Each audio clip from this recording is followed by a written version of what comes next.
Child conservation foundation और सेवा भारती की बैठकों में हम लगातार बच्चों के संबंधित विषयों पर बात करते आए हैं।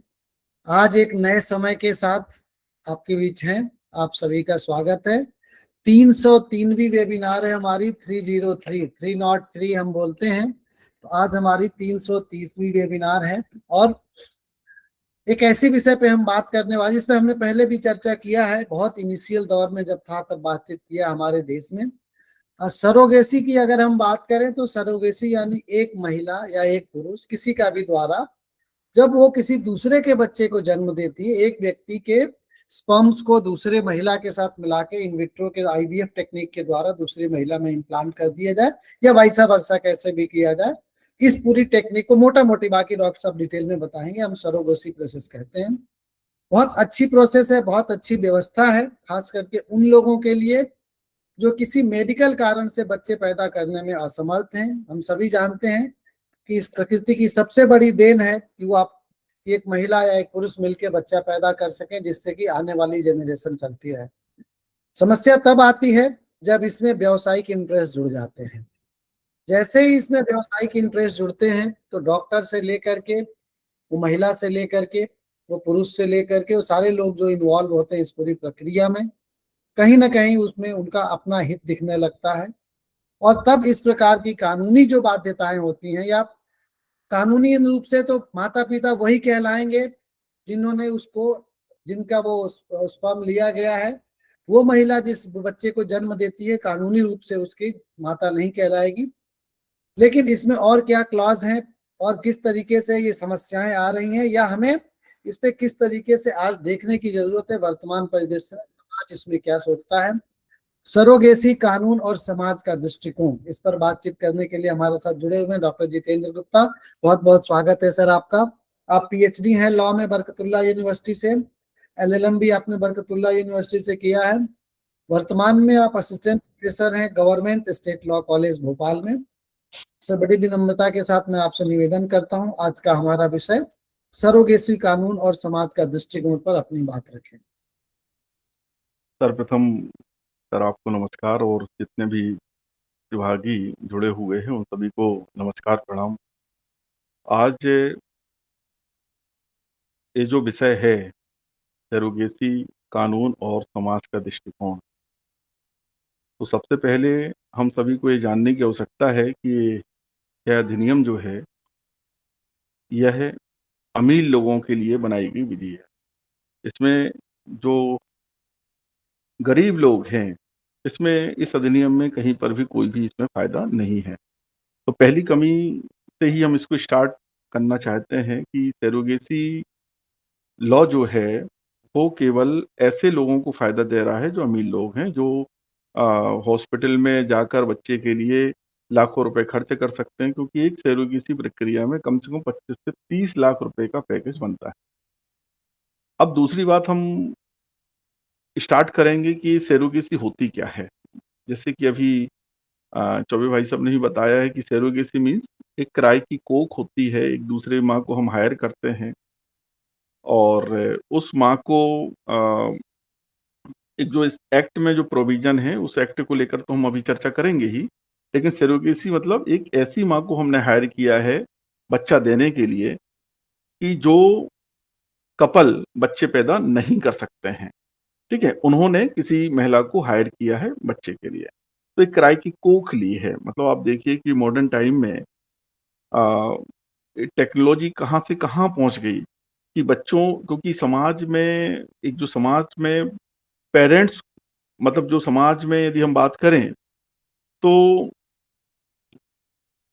आज यदि कोई भी शादीशुदा व्यक्ति है और उसके 2-3 साल बच्चे पैदा नहीं होते हैं, तो आसपास के लोग जो हैं, समाज के लोग जो हैं, उसको कुछ बोलना स्टार्ट कर देते हैं। तो एक समस्या है। दूसरी समस्या ये भी है कि अ, लगातार जो एक एज के बाद जो शादियां हो रही हैं, उसमें भी कहीं न कहीं समस्याएँ पैदा हो रही हैं, तो उसके लिए बहुत बढ़िया एक विकल्प जो है, वो एक सरोगेसी है। अब इस पूरे अधिनियम में यदि हम बात करें, तो केवल 2 ही प्रकार की सरोगेसी की बात इसमें की गई है। एक तो गेस्शनल सरोगेसी सॉरी, एल्ट्रुइस्टिक सरोगेसी और दूसरा है कमर्शियल सरोगेसी। एल्ट्रुइस्टिक सरोगेसी को ही लीगल बनाया गया है इस अधिनियम के अंतर्गत, और ये अधिनियम जो है वो सरोगेसी रेगुलेशन एक्ट 2021। तो एल्ट्रुइस्टिक सरोगेसी को ही से ही संबंधित कोई भी यदि व्यक्ति सरोगेट कराना चाहता है तो एल्ट्रुइस्टिक सरोगेसी की ही परमिशन इंडिया में दी गई है, कमर्शियल सरोगेसी को बैन किया गया है। आप लोगों को ये जानकर हैरानी होगी कि पूरे भारत में करीबन 990 सरोगेसी क्लिनिक बन चुकी हैं, और लगातार ये सरोगेसी क्लिनिक जो है वो बनती चली जा रही हैं। तो इसके पीछे क्या रीजन है? क्या सभी लोग एल्ट्रुइस्टिक सरोगेसी ही करा रहे हैं क्या? क्योंकि हमारा ये एलएलडी का विषय भी है, डीलिट बोलते हैं इसको, मतलब लॉ में एलएलडी बोलते हैं। तो क्या सभी लोग एल्ट्रुइस्टिक सरोगेसी करा रहे हैं? तो ये हमारे मन में एक क्वेश्चन आता है कि नहीं, ऐसा नहीं है। और यदि हम आप लोगों से भी यदि ये पूछें, क्योंकि सारे विद्वान लोग जुड़े हुए हैं, कि इस सरोगेसी जो है इंडिया में किस तरीके से कराई जा सकती है, मतलब किस व्यक्ति को आप हायर कर सकते हैं, तो सबसे आप लोग जितने भी लोग जुड़े हैं सब लोग यही कहेंगे कि जो रिलेटिव पर्सन है वही सरोगेसी करा सकते हैं। यही है ना? या इसके अलावा कोई किसी का कोई आंसर हो तो बताइए। सभी लोग यही सोचते हैं अभी तक कि केवल हम रिलेटिव व्यक्ति से ही सरोगेसी करा सकते हैं, लेकिन इस अधिनियम में ऐसा शब्द कहीं पर भी यूज नहीं किया गया है। शब्द क्या यूज किया गया है? Altruistic surrogacy. यदि कोई भी विलिंग महिला है, कोई भी विलिंग महिला है, देखिए इस एक्ट को अमीरों के लिए ही बनाया गया है। यदि कोई भी विलिंग महिला है, झुग्गी झोपड़ी में भी रहने वाली यदि कोई भी महिला है, और यदि वो कहती है कि हम बच्चा देने के लिए तैयार है, हम 9 महीना आपके बच्चे को गर्भ में रखकर आपको दे देंगे, तो उसे भी हम एल्ट्रुइस्टिक सरोगेसी के अंतर्गत रखेंगे, और इस एक्ट में उसको परमिशन दी गई है। अब देखिए यहाँ पर इस एक्ट के अंतर्गत, मतलब जिसने भी एक एक्ट बनाया है, मतलब बनाया तो पार्लियामेंट ने है, लेकिन जो भी इस कमेटी के मेंबर्स रहे होंगे उन्होंने इस बात को ध्यान ही नहीं दिया कि इंडिया से कमर्शियल सरोगेसी समाप्त इस एक्ट के माध्यम से हो ही नहीं सकती है। रीजन क्या? रीजन क्या है कि जब हम बात करते हैं कि ऐसी बिलिंग महिला जो सरोगेसी करने के लिए तैयार है, सरोगेसी प्रक्रिया में आने वाली है, वो सरोगेट बन सकती है। तो हमारा जो अनुभव रहा, हमने गुजरात में जब जाकर देखा, गुजरात में हम करीबन 10 दिन थे, और गुजरात में आनंद और अहमदाबाद 2 एक ऐसे स्थान हैं जहां पर भारत में सबसे ज्यादा सरोगेसी इस स्थान पर हो रही है। जब हमने ये अनुभव किया, क्योंकि हमारे मन में भी ये था कि केवल रिलेटिव पर्सन ही कर सकते हैं, इंटेंडेड पेरेंट्स को जानने वाले ही कर सकते हैं। तो जब हम गुजरात में गए, जब हमने देखा, तो आप लोगों को आश्चर्य होगा कि जो स्लम एरिया हैं, करीबन 75 सरोगेसी अहमदाबाद में हुई है। तो जब हमने 75 सरोगेट से मिलने का प्रयास किया, तो उसमें से 75 में से करीबन हमारी 30 सरोगेट मदर से भेंट हुई। हम उनके पास गए, हम उनके एड्रेस को सर्च करते हुए गए, तब हमने देखा कि एक एक कमरे में लोग रह रहे हैं, और उसमें से कई महिलाएं हमको ऐसी मिली जो विडो हैं। अब आप देखिए कि हमने इस लॉ को बना दिया, विलिंग महिला है, शादीशुदा महिला है, सरोगेट कर सकती है यदि उसकी एज 25 से लेकर 35 साल तक की एज में है।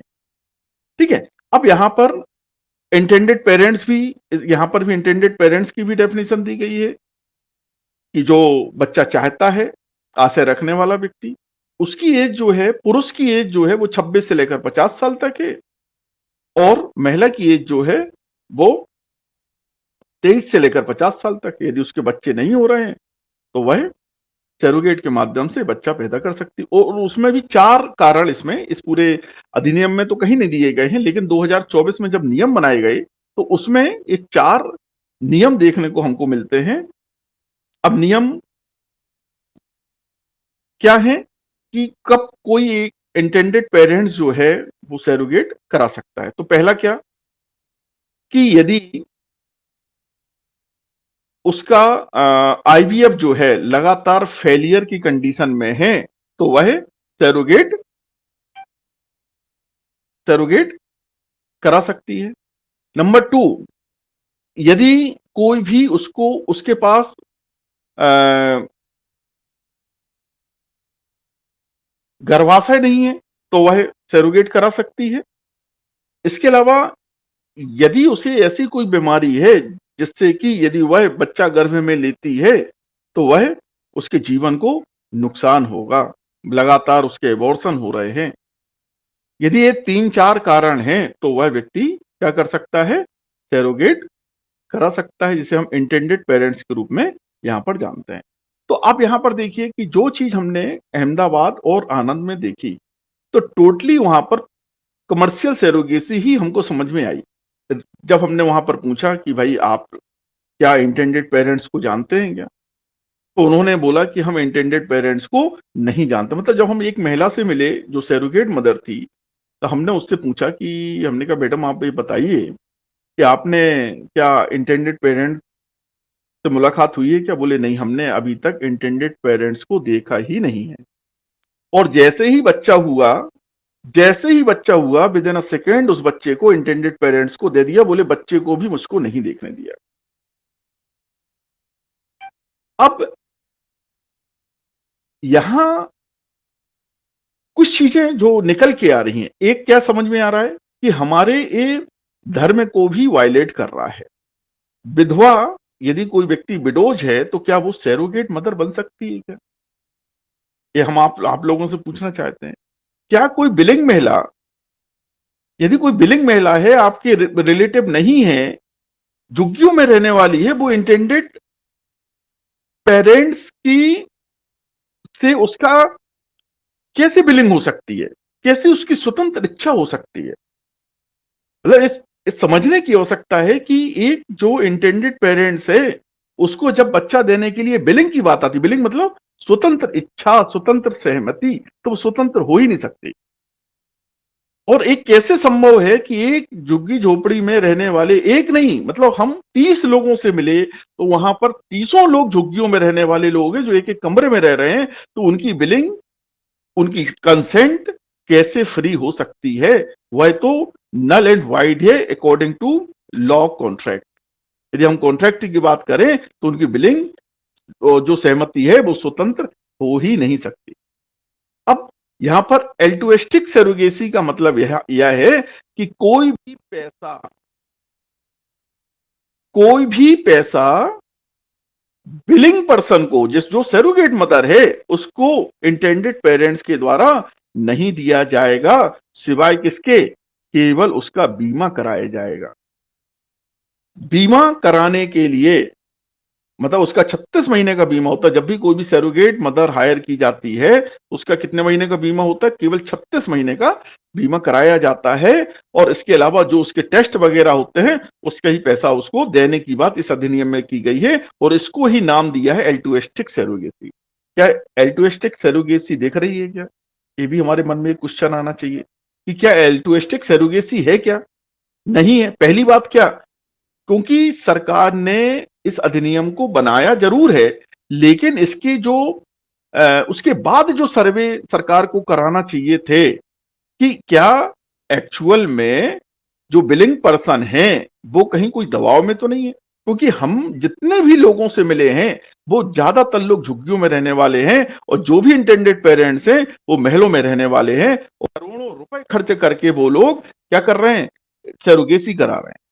कई लोग ऐसे भी हैं जो अपने फिगर को मेंटेन करने के लिए महिलाएं सरोगेसी करा रही हैं और ऐसा धंधा आनंद शहर में चल रहा है। ऐसा नहीं है कि सिस्टमेटिक वे में कोई भी चीज चल रही हो। आनंद में जब हम गए तो हम एक डॉक्टर से हमने जब मुलाकात की तो वहां पर उस डॉक्टर ने हमसे बोला, उस क्लिनिक का नाम हम आप लोगों के सामने नहीं बताएंगे, उस डॉक्टर ने जब हमसे बोला, बोले कि सर आप आ जाइए भोपाल से, करीबन आपका 15 से 20 लाख रुपए का खर्चा होगा, आपको ना ही सैरोगेट मदर लाने की आवश्यकता है ना ही आपको बीमा कराने की आवश्यकता है। आप तो यहाँ आइए, 15 से 20 लाख रुपए का जो खर्च है, और आपको किस तरीके का बच्चा चाहिए, आपको आपको हम एक सरोगेट एजेंसी से मिला देंगे, और वहां आप डिसाइड कर लीजिए कि आपको गोरा बच्चा चाहिए। जैसे अभी आप लोगों ने कुछ दिन पहले दैनिक भास्कर की जो खबर लखनऊ में पढ़ी है, वो बिल्कुल हूबहू वही चीज उसने हमको भी बोली कि आप तो ये बताइए कि आप किस प्रकार की सरोगेट मदर से बच्चा लेना चाहते हैं। मतलब उनके पास सरोगेट एजेंसी से वो, अब ये अधिनियम जो है उसमें तो लिखा हुआ एल्ट्रुइस्टिक सरोगेसी ही होना जरूरी है, कमर्शियल सरोगेसी नहीं होगी। कमर्शियल सरोगेसी और एल्ट्रुइस्टिक सरोगेसी में बस अंतर क्या है कि कमर्शियल सरोगेसी में जो माँ को हमने हायर किया वहां पर उसको पेमेंट देना है, एक्सपेंसेस और भी देने हैं, तो वो कमर्शियल सरोगेसी हो जाएगी। तो क्या कोई चेंज हुआ क्या? क्या कोई चेंज हुआ क्या? तो यहां पर कोई भी चेंज हम इस अधिनियम को पढ़ने के बाद आपको कहीं से भी समझ में नहीं आएगा कि जो कमर्शियल सरोगेसी हब भारत था वो बंद हो गया है। आज भी कमर्शियल सरोगेसी पूरी दुनिया में सबसे बड़ा व्यापारिक केंद्र भारत बना हुआ है। मतलब ये आश्चर्य की बात हम कहते हैं, क्यों? रीजन क्या है कि अमेरिका में, रसिया में करोड़ों मतलब कई हजार डॉलर का खर्च है, लाखों डॉलर का खर्च है, लेकिन भारत में उन्हीं से एक अ, कम पैसों में सरोगेट मिल जाती है, डॉक्टर्स अवेलेबल हैं, तो वहां से यहां पर वो बेहतर समझते हैं। आज भी भारत, यदि आप देखेंगे इंटरनेट में डाल के, तो आज भारत बहुत बड़ा हब केवल सरोगेसी के लिए बना हुआ है। क्यों? क्योंकि मेडिकल जो पहले वीजा मिलता था, आज भी अवेलेबल आराम से हो रहा है। मेडिकल के नाम पर लोग आते हैं, हॉस्पिटल में डील करते हैं, उनके एजेंट बने हुए हैं। जब हमने कुछ महिलाओं से वहां पर बात की, तो उन्होंने बोले, हमने उनसे बोला कि आपको किसने कांटेक्ट किया? तो बोले कुछ नहीं, हमारी सिस्टर वहां पर रहती हैं, मतलब उस हॉस्पिटल में हमारी सिस्टर हैं। उन्होंने बोला कि आपको 1 लाख रुपए दिया जाएगा, आप सरोगेट बन जाइए। वो महिला जो केवल एक कमरे में रह रही है, झुग्गियों में रह रही है, जब हमने उससे पूछा कि ये आपने मैडम 1 लाख रुपए में आपका क्या होने वाला है, तो उसने तीनों बच्चों की ओर हमारी हम उंगली करके दिखाया कि हम तीनों बच्चों के लिए भविष्य को लेकर हमने 1 लाख रुपए लिया। अब बताइए, 1 लाख रुपए की कीमत उस माँ ने केवल अपने अपने आप को बेच कर, मतलब जिसे हम कहें इस एक्ट में, ये एक वस्तु के रूप में उसने अपने आप को बेच दिया और 1 लाख रुपए की कमाई की। जबकि हॉस्पिटल ने कितना पैसा कमाया होगा, क्योंकि 20 से 25 लाख रुपए एक सैरोगेट में खर्च होता है। उस महिला को क्या मिला? 1 लाख रुपए मिला। जब हमने उससे पूछा कि क्या आपका इंश्योरेंस हुआ क्या, तो उसने बोला कि नहीं, मेरा इंश्योरेंस नहीं कराया गया, और बोले कराया भी गया होगा तो मुझे इसकी जानकारी नहीं है। क्यों? क्योंकि इसमें 36 महीने की बाध्यता है कि इंश्योरेंस कराकर दिया जाएगा। तो क्या 36 महीने के इंश्योरेंस कराने मात्र से कोई भी महिला का जीवन स्वस्थ हो सकता है क्या?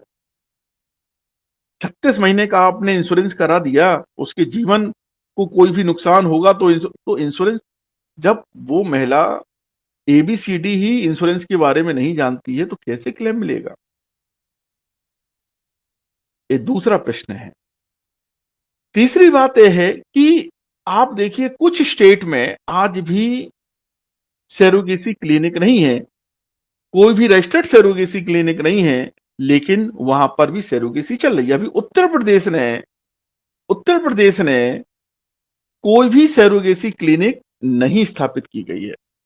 ये उत्तर प्रदेश के भी कुछ लोग जुड़े हुए हैं। आप लोग देखिएगा, अभी पूरे भारत में सबसे ज्यादा सरोगेसी क्लिनिक तमिलनाडु में है, और करीबन 125 सरोगेसी क्लिनिक तमिलनाडु में स्थापित की गई हैं, और फिर उसके बाद दिल्ली और महाराष्ट्र में।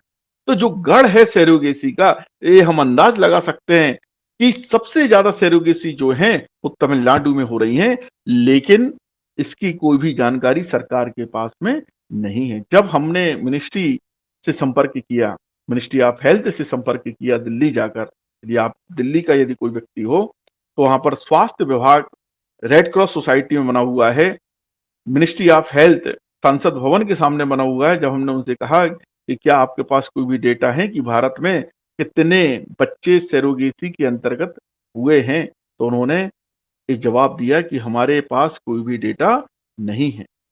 तो आप यहाँ पर एक चीज़ समझने की आवश्यकता है कि सरकार को भी इससे कोई भी लेना-देना नहीं है। हमने उनसे जब बार-बार उनको राइट इन्फॉर्मेशन के माध्यम से हम जब जानकारी लेने लगे, तो उन्होंने एक हमको फॉर्मेलिटी के लिए मिनिस्ट्री ऑफ हेल्थ भारत सरकार ने एक छोटा-सा पोर्टल बना दिया कि और उस पोर्टल के अंतर्गत पूरे इंडिया से सरोगेट जितने भी मदर हैं, उनके नाम, जो भी बच्चे पैदा हुए हैं, उनके नाम उन्होंने बुलाना स्टार्ट कर दिया। लेकिन जब हम दोबारा उनसे मिलने के लिए गए कि उस पोर्टल में क्या अपडेट हुआ है, तो उन्होंने कहा कि सर, इसमें अभी लोग जानकारी ही नहीं भेज रहे हैं। अब जानकारी क्यों भेजेंगे और कैसे भेजेंगे? क्योंकि जो भी काम इल्लीगल तरीके से होते हैं, वो जानकारियां लोग पोर्टल में नहीं दर्ज करते हैं। 75 सैरोगेट सन 2021 से लेकर 2025 तक हुए हैं अहमदाबाद में। ये पूरा डेटा हमारे पास में है। लेकिन आनंद की जब हम बात करेंगे, क्योंकि आनंद एक ऐसा शहर है, यदि आप लोगों ने कभी नाम सुना हो गुजरात में, जहां अमूल की फैक्ट्री भी बनी हुई है, वहां सबसे ज्यादा सरोगेसी हो रही है। लेकिन मैक्सिमम सरोगेसी इलीगल हो रही है। जब हमने वहां पर बात करी, तो उन्होंने कहा कि साहब, आप तो जैसे हमने अभी आपको बताया कि आप तो 20 से 25 लाख रुपए ले आइए, डॉक्टर्स को दीजिए, वो सारी सरोगेसी की व्यवस्था करा देंगे। उनके पास एजेंसी बनी हुई है, सरोगेट रखने के लिए व्यवस्था की गई। अब बात दूसरी होती है कि जब हम सरोगेसी कराने के लिए डॉक्टर्स के पास जाते हैं, तो किस सरोगेसी कैसे होगी, कौन व्यक्ति सरोगेट के लिए अप्लाई कर सकता है? किसी को जानकारी है आप में से कि कौन व्यक्ति सरोगेसी के लिए अप्लाई कर सकता है और क्या प्रक्रिया इसमें अपनाई जाती है? क्योंकि प्रक्रिया बहुत लेंदी है, एक गरीब लोग अप्लाई ही नहीं कर सकते। इसमें 4 प्रकार के सर्टिफिकेट जो हैं, वो लेकर एप्रोप्रिएट अथॉरिटी को देने होते हैं और एप्रोप्रिएट अथॉरिटी जो है, फिर उसके बाद उसका अप्रूवल करती है। तो पहले हमने ये बतलाया कि सरोगेसी के लिए इंटेंडेड पेरेंट्स कब अप्लाई कर सकते हैं? तो पहला कि यदि उसके पास गर्भाशय नहीं है, तो अप्लाई कर सकती है। यदि आईवीएफ लगातार फेलियर की कंडीशन में है, 4 से 5 आईवीएफ बना दिए, आईवीएफ कर दिए और वो फेलियर हो गए हैं, तो भी सरोगेसी हो जाएगी। तीसरी कंडीशन है कि यदि कोई भी गर्भ में बच्चा आता है तो उस महिला के जीवन को नुकसान पहुंचेगा, तो वह सरोगेसी करा सकती है। ये 3 कारण जो यहाँ पर सन 2024 में जब इसमें नियम बने, तो उसके अंतर्गत ये नियम में है कि कौन व्यक्ति सरोगेट मदर सरोगेसी करा सकता है। अब बात करते हैं कौन महिला सरोगेट बन सकती है। तो हमने आपको बताया कि 25 से लेकर 35 साल तक की महिला ही सरोगेट मदर बन सकती है। दूसरी बात, उसका एक बच्चा होना जरूरी है। वह महिला शादीशुदा होना जरूरी है। तो पहला क्या कि वह 25 से 35 साल की एज की होनी चाहिए। दूसरी कि वह एक बच्चे की मां हो। तीसरी कंडीशन इसमें क्या है कि जीवन में केवल एक ही बार सरोगेट मदर बन सकती है कोई महिला। लेकिन आप देख लीजिए, ये चीज कौन देखने जाता है कि एक बार बन रहा है या 4 बार बन रहा है? वो तो फॉर्म भरा लेते हैं। हमने इस चीज को एनालाइज किया इस रिसर्च के दौरान कि एक महिला 3 से 4 बार भी सरोगेट बन चुकी है और वो फिर भी कहती है कि साहब, आप हमको पैसा दिला दीजिए, हम सरोगेट मदर बनने के लिए तैयार हैं। अब सरोगेट कौन बन सकता है, इंटेंडेड पेरेंट्स कौन सरोगेसी करा सकते हैं? 2 महत्वपूर्ण पहलू हैं यहाँ पर। इंटेंडेड पेरेंट्स केवल एल्ट्रुइस्टिक सरोगेसी करा सकते हैं। किससे करा सकते हैं, उसकी एज भी इसमें फिक्स कर दी गई है, 25 से लेकर 35 साल। एक बच्चा होना चाहिए। एक से ज्यादा लाइफ, अपने पूरे लाइफ में एक से ज्यादा बार सरोगेट नहीं बन सकते हैं। और उसकी अपनी एक बिलिंग होनी चाहिए और उसकी अपनी स्वतंत्र सहमति होनी चाहिए। अब 2 चीजें हो गई। अब दोनों लोग तैयार हो गए। फिर इसके बाद क्या प्रक्रिया होगी? उसमें 4 सर्टिफिकेट की आवश्यकता होती है। सबसे पहले इंटेंडेड पेरेंट्स किसके पास जाएंगे? हॉस्पिटल में जाएंगे और एक सर्टिफिकेट लेंगे उस क्लिनिक से जहां पर वो सरोगेसी कराने वाले हैं, और वो प्रमाण पत्र लेकर अपने पास रख लेंगे। फिर दूसरे प्रमाण पत्र के लिए अप्लाई करेंगे। मेडिकल बोर्ड, जो डिस्ट्रिक्ट मेडिकल बोर्ड है, उसमें 3 लोग होते हैं और उसमें एक मेंबर जो है, एक गायनेकोलॉजिस्ट होना जरूरी है। दूसरा सर्टिफिकेट ले लिया। ये 2 सर्टिफिकेट लेने के बाद एक 36 महीने का इंश्योरेंस कराना जरूरी है। ये तीसरा सर्टिफिकेट ले लिया। फिर उसके बाद चौथा जो है, आपको कोर्ट से कस्टडी ऑर्डर लेना पड़ेगा। आपको एक शपथ पत्र आपको कोर्ट में देना पड़ेगा, और यही डिसीजंस जो हैं वो हमने कोर्ट से निकाले हुए हैं। ये पूरे के पूरे डिसीजन आप देखिए, केवल गुजरात की जुडिशरी इतनी अच्छी है कि उन्होंने इंटेंडेड पेरेंट्स और सरोगेट, इन दोनों की जानकारी, दोनों के एड्रेस अपने वेबसाइट में लिखे हुए हैं। इसके अलावा पूरे भारत में कहीं पर भी जुडिशरी के द्वारा केवल नाम लिखा गया है, इसके अलावा कोई भी एड्रेस नहीं है। क्यों? क्योंकि ये लुका छिपी का गेम चल रहा है। ये डराया जा रहा है, भयभीत किया जा रहा है मेडिकल मतलब अपने चिकित्सा जगत में भी, कि नहीं, इन पेरेंट्स के नाम ओपन नहीं होने चाहिए, इससे समाज में कहीं समस्याएं पैदा हो जाएंगी। कोर्ट में भी यही बात बोली जा रही है कि नहीं, एड्रेस मत लिखिए, जानकारी लग जाएगी। लेकिन जानकारी जब लगेगी तब की बात है, लेकिन क्या नजरिया चेंज हो जाएगा? क्या समाज में क्या जो प्राकृतिक माँ है वो, और जो सेरोगेसी के अंतर्गत बनी हुई माँ है, जिसे हमने इंटेंडेड पेरेंट्स बोला है, इनके बीच में क्या अंतर स्थापित नहीं होगा? क्या सेरोगेट माँ जो है, सॉरी, जो इंटेंडेड पेरेंट्स के अंतर्गत बने, जिन्होंने बच्चा लिया है, वो क्या नेचुरल माँ जैसा व्यवहार करेंगी? नाम बदलने से कुछ नहीं होता है। सौतेली माता जिसे हम बोलते थे पहले, कि एक माँ यदि नहीं रही और बच्चा है, छोटा बच्चा है, और उनके चाची ने या परिवार में भाभी ने उसको पाल लिया, तो उसको समाज बोलता था सौतेली माता। तो क्या यहाँ पर वह माँ जो है, जो इंटेंडेड पेरेंट्स के अंतर्गत जिसे हमने नाम दिया है, जिसे हम सौतेली माता के रूप में जानते हैं, क्या वो बच्चे का केयर करेगी?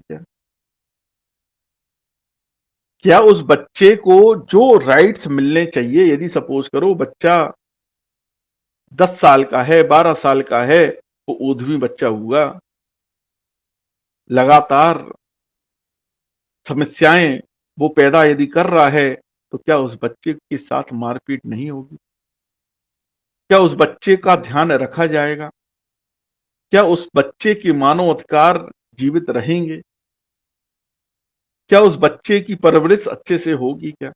ऐसे बहुत सारे क्वेश्चन इस अधिनियम से निकल के आते हैं, जो यह अधिनियम पूरी तरीके से साइलेंट है। केवल ये कहता है कि यह बच्चा लेजिटमेट होगा, उसको सभी अधिकार यहां पर दिए जाएंगे।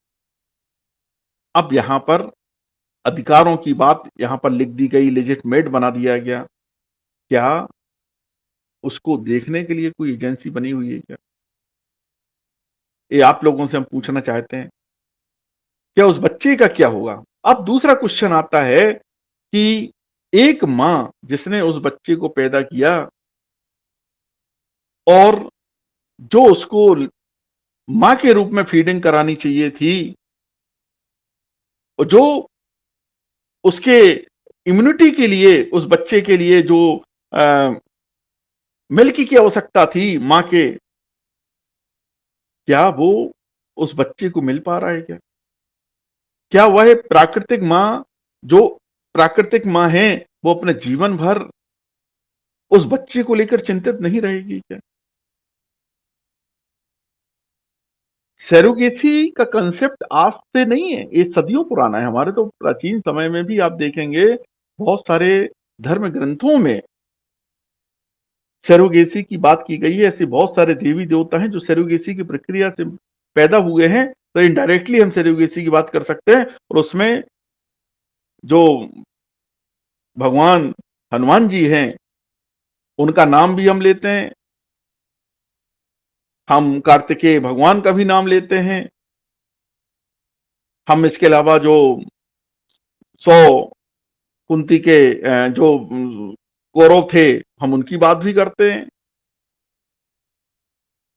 हम कुंती के बच्चों की भी बात करते हैं। ऐसे इतिहास में बहुत सारे उदाहरण हैं जिसमें सैरोगेसी बुरी चीज नहीं है, लेकिन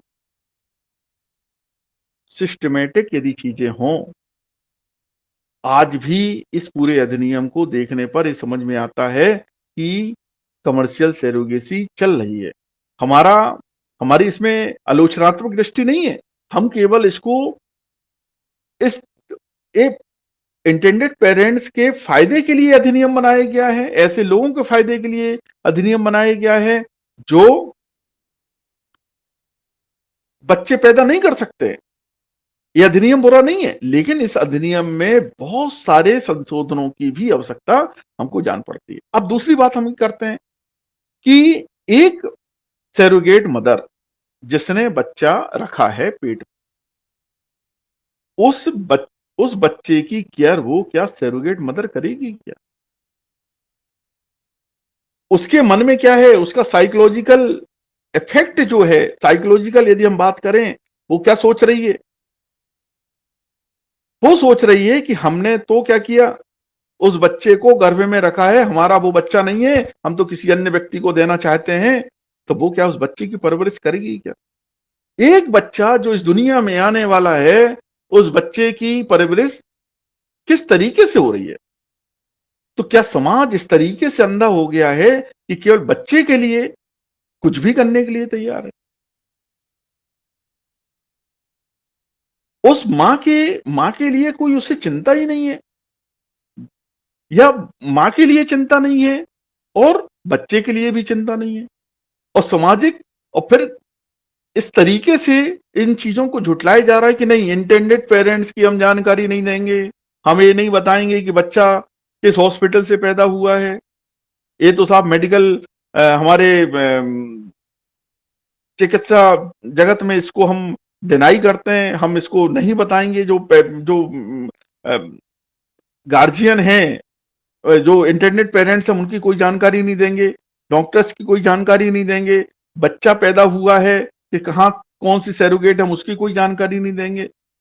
ऐसा तो शायद नहीं होना चाहिए जैसा हमको समझ में आ रहा है। सैरोगेसी क्लिनिक बनाने के लिए अब आप देख लीजिए, जैसा हमने अभी आपको बताया, 990 से भी ज्यादा सैरोगेसी क्लिनिक पूरे इंडिया में बन चुकी है। सैरोगेसी क्लिनिक बनाने के लिए मात्र 2 लाख रुपए का खर्चा होता है। आप अप्लाई कर दीजिए सैरोगेसी, और उसमें उन्होंने एक व्यवस्था बनाई गई है कि एक गायनेकोलॉजिस्ट होगा, एक एम्ब्रॉयलो एक्सपर्ट होगा, ऐसे तमाम प्रकार की इस अधिनियम में व्यवस्था की गई है। लेकिन इस अधिनियम को पढ़ने के बाद हमको ये समझ में आता है कि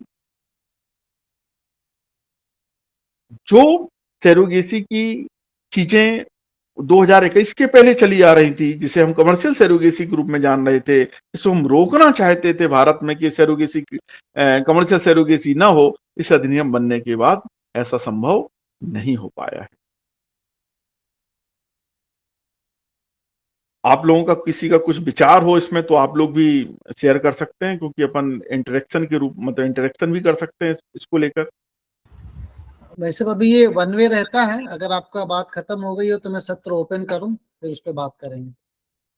जी हाँ ठीक है ना भाई साहब, क्योंकि अपन जी जी चाहते हैं कि कम से कम हाँ इसमें कुछ ठीक है। बातें निकल के आए, तो भाई साहब भी क्योंकि जुड़े सारे हुए हैं। जी हाँ विद्वान लोग हैं। जी। तो अध्यक्ष जी भी जुड़े हुए हैं, आदरणीय डॉक्टर राघवेंद्र शर्मा जी। भाई साहब अगर संभव हो तो आप कुछ कहना चाहेंगे राघवेंद्र जी? भाई साहब है क्या?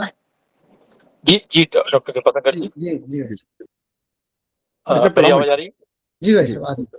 जी मैं सबसे पहले तो डॉक्टर जितेंद्र जी को बहुत-बहुत धन्यवाद देता हूँ कि उन्होंने इतने अच्छे विषय पर प्रकाश डाला और मुझे लगता है हम पिछले कई वर्षों से लगातार इस वेबिनार को कर रहे हैं, लेकिन एक ऐसे अच्छे विषय से हम लोग अछूते थे और आपकी बातचीत सुन कर के लग रहा है कि बहुत महत्वपूर्ण है और हम लोग जिस क्षेत्र में काम करते हैं उनके लिए तो बहुत ही महत्वपूर्ण है। इसमें एक सख्त नियम भी बनना चाहिए और एक पारदर्शिता के साथ होना चाहिए। और मुझे लगता है कि जिन बच्चों को सैरोगेट बन करके जिनको सैरोगेसी के माध्यम से जो बच्चे इस धरती पर धरा पर आ रहे हैं, उनका एक निश्चित समय तक देख-रेख की व्यवस्था भी होना चाहिए।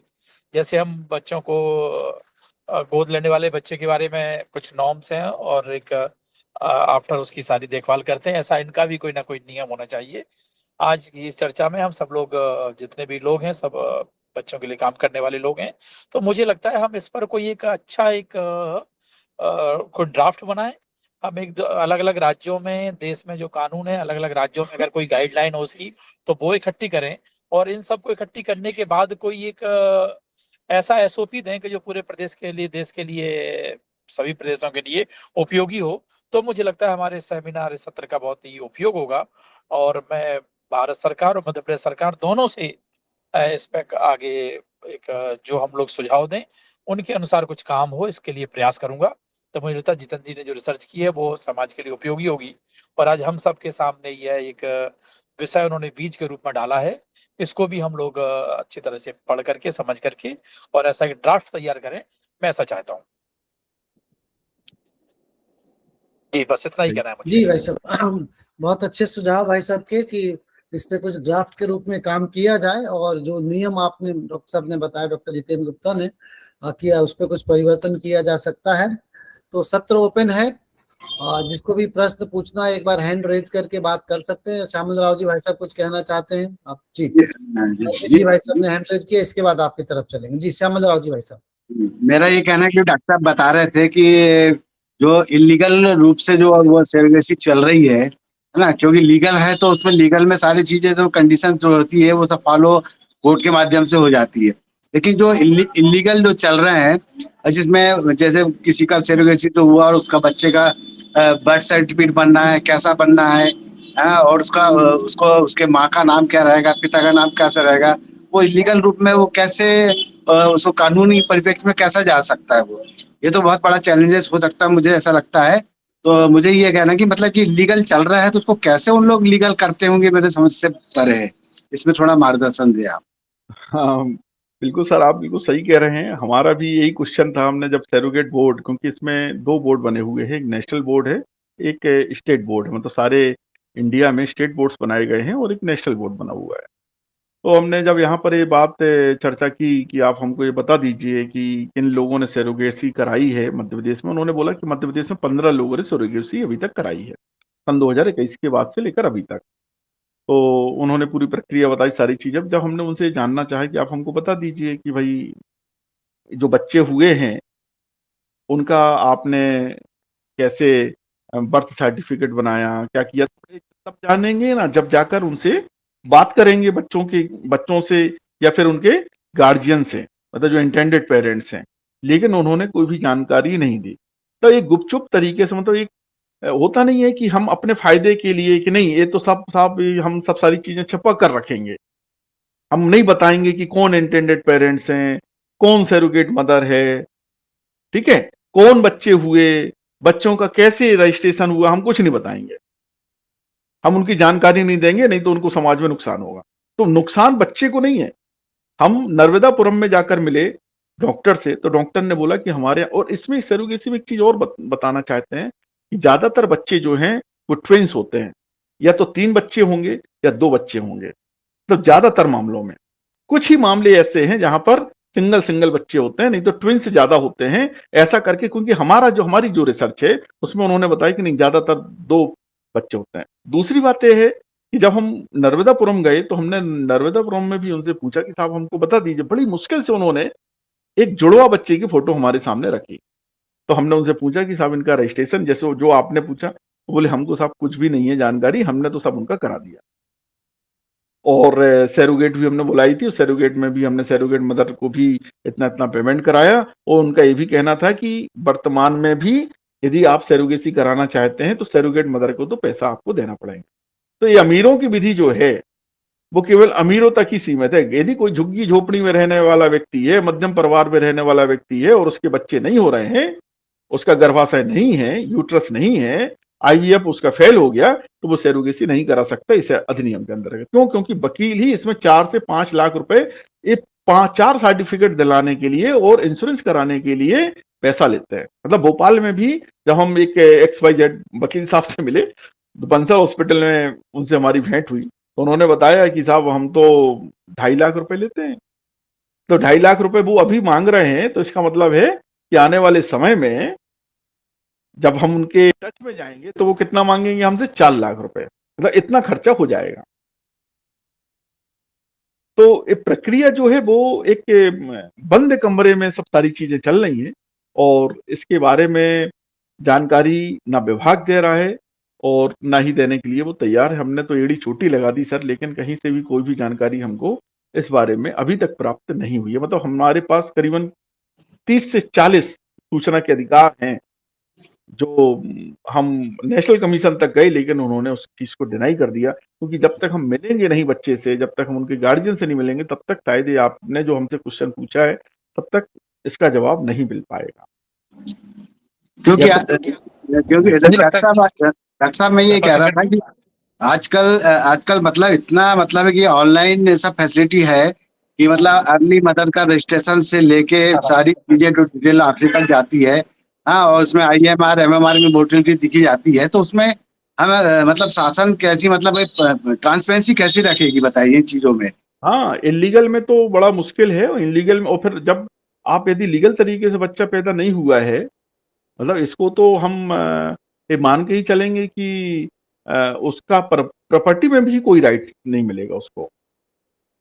मतलब ये बहुत बड़ी समस्या उत्पन्न हो जाएगी भविष्य में यदि उनके परिवार में बहुत सारे बच्चे हैं। चाह रहे थे डॉक्टर राघवेंद्र जी, भाई साहब कुछ कहना चाह रहे थे? जी भाई जी साहब। जी जी मैं इसमें कह रहा था कि अगर ऐसा है तो इसके कोई डेटा के साथ में WP वगैरह भी लगाई जा सकती है, इस पे लगाई जा सकती है क्या? क्या कहना चाहते हैं जी का? जी जी जी भाई साहब, हमारे पास हमने अभी 30 सरोगेट मदर से मिले हैं हम अहमदाबाद में और आनंद में। तो हाँ, वो सर पूरे झुग्गियों में ही रहने वाले लोग हैं। मतलब इवन हम अहमदाबाद में गए तो वहां पर कुछ एरिया ऐसा है जो मुसलमान एरिया है और कुछ हिंदू एरिया, मतलब एक को पाकिस्तान बोलते हैं कि हिंदुस्तान बोलते हैं। तो हम पाकिस्तान एरिया में गए जब, मतलब अहमदाबाद में यदि कोई जानकार हो, अहमदाबाद गुजरात से जुड़ा हो, तो जब हम पाकिस्तान वाले एरिया में गए तो वहां पर 4-5 मुस्लिम अपने अपने एक एक 2-2 कमरों के जो आवास योजना के अंतर्गत, जो प्रधानमंत्री आवास योजना के अंतर्गत उनके फ्लैट्स मिले हुए थे। जब हम उनसे मिलने के लिए गए तो हमको आश्चर्य हुआ कि मतलब वो लोग भी 1-1 2-2 लाख रुपए लेके सरोगेट करा रहे हैं, और वो पूरे फोटोग्राफ्स हमने विथ जियो टैग के माध्यम से हमने अपने पास रखे हुए हैं कि जैसे ही ये रिसर्च सबमिट होगी उसके बाद WP में या PIL में जाएंगे। और मध्य प्रदेश शासन भी कोई भी इसकी जानकारी नहीं दे रही है। वो कह रहे हैं नहीं, हम इनकी CCF के माध्यम जो से हमारे पेशेंट हैं उनकी हम जानकारी नहीं देंगे। मुझे लगता है WP में जाना चाहिए अरविंद भाई कोई ये बात सही है कि पब्लिक प्लेटफॉर्म पे तो नहीं दिया सकती जानकारी, लेकिन इसको अगर अच्छा करे, जैसे CWC करती है, ऐसा कोई ना कोई एजेंसी करे और उसको तो सब चीज जानकारी में होना चाहिए। क्योंकि हम ये मानते हैं कि हम तो ऑर्फन बच्चों की जानकारी भी नहीं देते कि ऑर्फन है बच्चे गोद लेने के बाद। तो मैं इससे सहमत हूँ, बट कोई ना कोई एजेंसी तो है जो उसके लिए सारी जानकारी रखे और उसको देना पड़े। सर सर सर ऐसा कुछ हम गुजरात लोग के कृपा जी जुडिशरी प्रयास ने करेंगे इसको WP वगैरह में जाने का। जी भाई साहब, करता हूँ इस पे बात करता हूँ। जी अरविंद भाई साहब का प्रश्न रखें। जी जी सर को हम एक राघवेंद्र भाई साहब को हम एक चीज बताना चाह रहे थे कि गुजरात की जुडिशरी ने जो भी जजमेंट दिए हैं सरोगेट मदर को लेकर, मतलब जो सर्टिफिकेट लेने के लिए कोर्ट जाते हैं, तो वहां पर उन्होंने इंटेंडेड पेरेंट्स के भी नाम लिखे हैं और साथ ही साथ यहाँ पर जो सरोगेट मदर है उनका भी नाम लिखा है, विथ एड्रेस लिखा है। यदि ऐसा ऑल ओवर इंडिया में हो जाए तो आने वाला जो बच्चा है वो कम से कम जान तो पाएगा कि मैं सरोगेट से हुआ हूं। बस में छिपाने वाली क्या बात है? हमें तो नहीं लगता कि कोई इससे कोई बच्चे को कोई नुकसान होगा या गार्जियन को कोई भी नुकसान होगा। बच्चे अडॉप्ट भी करते हैं और आस पड़ोस के लोगों को तो जानकारी हो जाती है। इवन मतलब 4 फैमिली में भी एक महिला ने सरोगेट कराया है, वो भी यहाँ जुडिशरी में है, लेकिन वो अभी 6 महीने का बच्चा जो है, मतलब उन्होंने सरोगेसी प्रक्रिया से बच्चा नहीं कराया, उन्होंने तो गुजरात में आनंद गए और बच्चा लिया इलीगल तरीके से उस बच्चे की केयर नहीं हो रही है। मतलब हम खुद देख रहे हैं उसको कि 6 महीने का बच्चा है, वो बाई के हवाले है, और वो माँ जो है उसकी सुबह 10-11 बजे निकल जाती है और शाम की 6-7 बजे लौटती है, और उसको जो करना है वो कर रही है। अब ऐसे बच्चे की कोई केयर करने वाला, कोई देखने वाला नहीं है। वो बच्चा भी अभी तो नादान बच्चे हैं, 8-10 साल तक तो बोलने चाल मतलब अपनी समस्याएं किसको बताएंगे? 5 साल तक तो बताने से रहे। जी, अरविंद भाई साहब अपना प्रश्न जी। रखें। डॉक्टर साहब, मैं अरविंद पुरानिया हरियाणा से हूँ, एडवोकेट हूँ। जी। मैं सिर्फ ये जानना चाहता हूँ कि सरोगेसी लॉ में इंडिया में सिर्फ सेंट्रल रूल्स हैं या स्टेट के भी रूल बने हैं, एक सवाल। दूसरा, क्या इसके रेगुलेशंस भी बने हैं जैसे एडॉप्शन रेगुलेशंस हैं? तीसरा, क्या कस्टडी ऑर्डर का कोई परफॉर्मा भी गवर्नमेंट ऑफ इंडिया ने इजाद किया है कि किस तरह से कस्टडी ऑर्डर लेना है? और चौथा सवाल मेरा ये है कि क्या सिंगल पेरेंट भी सरोगेसी में जा सकते हैं या नहीं? जी, वैसे एक-एक करके आपका आंसर दे रहे हैं। इसमें जो नियम बने हुए हैं, सन 2021 में तो अधिनियम आया है, और उसके बाद भारत सरकार ने इस अधिनियम के अंतर्गत 2 प्रकार के बोर्ड बनाए हैं। एक राष्ट्रीय बोर्ड बनाया है, नेशनल बोर्ड बोलते हैं, और उसमें भी आप देखेंगे मतलब ये बोर्ड कई मंत्री मिनिस्ट्रियों से मिलकर बना हुआ है, कुछ मेंबर ऑफ पार्लियामेंट्स वगैरह हैं। इसके अलावा राज्यों में भी बोर्ड बने हुए हैं, स्टेट बोर्ड जिसे बोलते हैं। और स्टेट बोर्ड में भी जो स्वास्थ्य विभाग का जो मंत्री है उसको यहाँ पर अध्यक्ष बना के रखे हुए हैं, मतलब अध्यक्षता करते हैं। जैसे अब मध्य प्रदेश में शुक्ला जी जो हैं वो इसमें अध्यक्ष हैं। तो ऐसा करके पूरा एक बोर्ड बना हुआ है। दूसरी बात, इसको लेकर बहुत सारे नियम भी बने हुए हैं। नियम 2021 में आया, फिर उसके बाद 2022 में 2022 में एक इसका नियम आया, अधिनियम के साथ, जो जहाँ-जहाँ भी प्रिस्क्राइब्ड वर्ड यूज़ होता है उसको उन्होंने एलिबरेट करने के लिए उसको 2022 में कुछ नियम बनाए हैं सरोगेट को लेकर। उसमें ये भी लिखा हुआ है कि कोई भी महिला जो है वो 3 बार से ज़्यादा, मतलब 3 बार उस सरोगेट की प्रक्रिया से वो गुजरेगी। मतलब यदि तीनों बार फेल हो गया तो फिर चौथी बार उस पर सरोगेट का यूज़ नहीं किया जाएगा। सरोगेसी में उसको यूज़ नहीं किया जाएगा। ऐसा करके उन्होंने साथ ही साथ ये नियम भी बनाया है कि कौन व्यक्ति सरोगेसी के लिए क्लेम कर सकता है, मतलब आवेदन कर सकता है। ऐसा करके इसमें नियम बने हुए हैं। फिर 2024 में भी इसमें कुछ नियम बनाए। अगला क्वेश्चन जो आपका था कि कौन बन सकता है, तो सिंगल पेरेंट्स को यहाँ पर पुरुष को अलाउ नहीं है। जैसे हमने रशियन लॉ में हमने देखा है, रशिया में भी यही प्रावधान है कि जो सिंगल है, LGBTQ है, उनको परमिशन नहीं है। सिंगल मैन है, उसको परमिशन नहीं है। लेकिन यदि कोई भी व्यक्ति विडो है या तलाकशुदा है तो उसे इस एक्ट के अंतर्गत परमिशन दी गई है। तो यहाँ पर थोड़ा-सा महिलाओं के फेवर में ये चीज़ होती हुई हमको दिख रही है।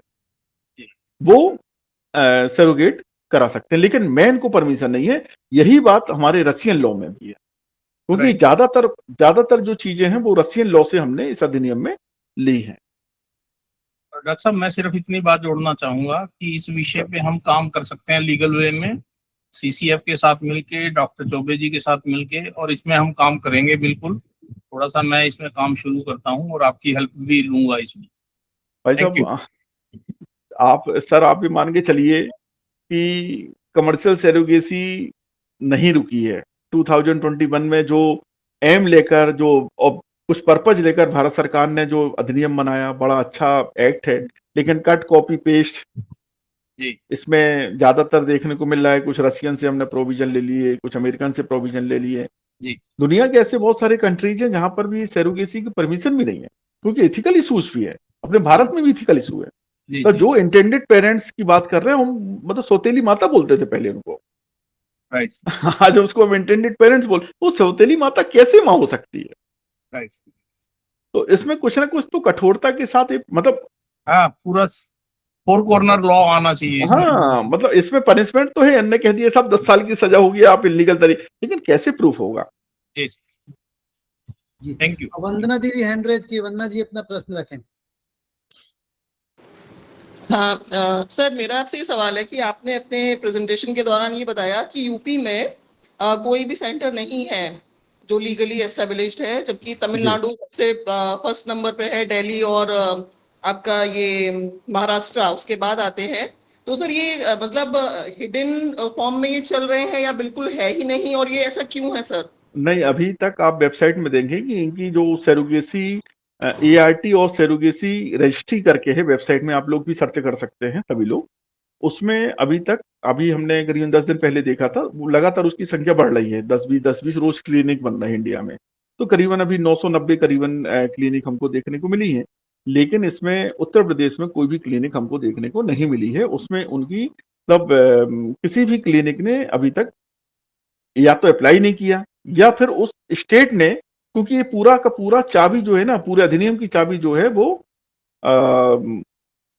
स्टेट के हवाले कर दी है कि आप करेंगे तो ही चीजें होंगी। तो फिर जो चीजें अभी चल रही हैं यूपी में वो इलीगल तरीके से ही चल रही है, ऐसा हमारा मानना है। हो सकता है कुछ और भी हो, तो हमको जानकारी नहीं है, लेकिन हमारी जहां तक सर्च है वहां तक हमको समझ में आ रहा है कि उत्तर प्रदेश में अभी तक कोई भी क्लिनिक रजिस्टर्ड नहीं है। ये हम पिछले 4 महीने से इस चीज को देख रहे हैं। आप सर्च भी करने, क्योंकि उसमें जो ART एंड सरोगेसी क्लिनिक करके बना हुआ है रजिस्ट्री, आपने देखा होगा, तो उसमें आप सर्च भी करेंगे, सर्च का भी ऑप्शन है, उसमें कहीं पर भी उत्तर प्रदेश में कोई भी क्लिनिक नहीं है। तो इसका मतलब है कि इथिकल इश्यूज को लेकर वो लोग, हो सकता है कि सरकार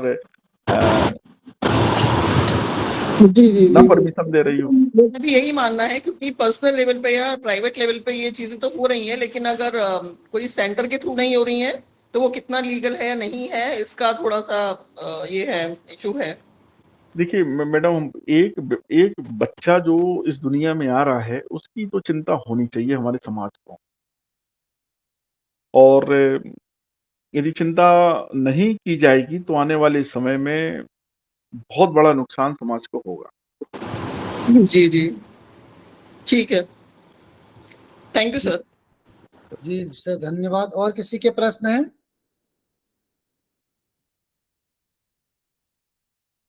ये आप लोग अपना अपना व्यू बताएंगे तो हमको थोड़ा सा अच्छा हाँ, लगेगा। तो मैंने एक गूगल फॉर्म शेयर किया है, तो आप सबसे निवेदन है कि अपने अपने स्टेट में भेज करके अधिक से अधिक लोग इसको शेयर करेंगे तो कुछ कॉन्क्रीट जानकारी मिलेगी। और जैसा भाई साहब ने बोला कि हम इसमें कुछ रिट पिटीशन या बाकी चीजों को हम देख सकते हैं, तो उस पर भी हम काम करेंगे। अरविंद भाई साहब बहुत अनुभवी हैं, आपके नेतृत्व में ये एक मुहिम उठाते हैं कि इसमें अगर कुछ ठोस कदम हो सकता है या इसमें कुछ एटलीस्ट गाइडलाइन जारी हो जाए ट्रांसपेरेंसी को लेकर के, खास करके ट्रांसपेरेंसी होनी चाहिए, बिल्कुल सर, बिल्कुल ट्रांसपेरेंसी होनी चाहिए।